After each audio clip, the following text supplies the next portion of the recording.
Puliyanmala Carmel Hills CMI ക്യാമ്പസിൽ Jesus garden, open gym, Chavara Sannidhi എന്നിവയുടെ വെഞ്ചിരിപ്പും ഉദ്ഘാടനവും നടന്നു. കാഞ്ഞിരപ്പള്ളി രൂപത അധ്യക്ഷൻ മാർ ജോസ് പുളിക്കൽ ചടങ്ങുകൾക്ക് മുഖ്യ കാർമ്മികത്വം വഹിച്ചു. പുളിയൻമല കാർമൽ ഹിൽസ് CMI ക്യാമ്പസിൽ പുതിയതായി നിർമ്മിച്ച Jesus garden, open gym, Chavara Sannidhi എന്നിവയുടെ ഉദ്ഘാടനവും വെഞ്ചിരിപ്പുമാണ് നടത്തിയത്. ചടങ്ങിൽ കട്ടപ്പന നഗരസഭാ chairman Joy Vittikuzhi, municipal councillor BR Saji എന്നിവർ മുഖ്യാതിഥികളായി പങ്കെടുത്തു.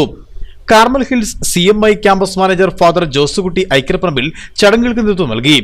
ആത്മീയ മൂല്യങ്ങളും ആരോഗ്യകരമായ ജീവിതശൈലിയും ഒരുപോലെ പ്രോത്സാഹിപ്പിക്കുന്ന ഈ പദ്ധതികൾ ക്യാമ്പസിൽ നടപ്പാക്കിയതും ശ്രദ്ധേയമായി. വൈദികർ, അധ്യാപകർ, വിദ്യാർത്ഥികൾ, രക്ഷിതാക്കൾ, ഇടവക സമൂഹം, പ്രദേശവാസികൾ തുടങ്ങി നിരവധി ആളുകൾ ചടങ്ങുകളുടെ ഭാഗമായി. News desk, Idukki vision.